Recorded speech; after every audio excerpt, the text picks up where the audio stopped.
আরে মাইয়া মানুষের মাথার উপরে বাবা নামক ওই ছায়াটা সারা জীবন দরকার, সারাটা জীবন দরকার। কেন দরকার সেইটা একটা এতিম মেয়ে জানে। আমি এতিম, আমার বাপ নাই। ছোটবেলার থেকে অনেক কষ্টে বড় হয়েছি।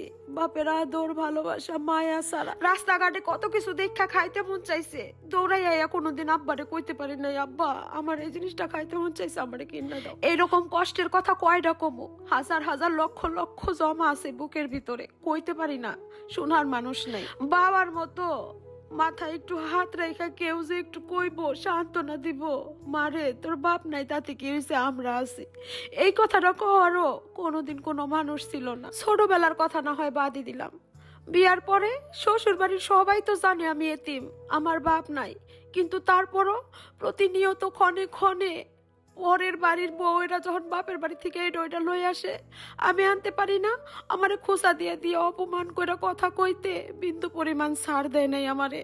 প্রতিনিয়ত অপমান লাঞ্ছিত, বাবা নাই শুধু এই জন্য। আরে দুনিয়াতে যার বাপ না আছে শুধুমাত্র সেই জানে একটা এতিমের কি যন্ত্রণা। আর বাকি সবাই তো দূর থেকে দাঁড়ায় দাঁড়ায় তামসা দেহে, মজা নেয়, পারলে আরো খোঁচা মাইরা একটু আঘাত দিয়া যায়।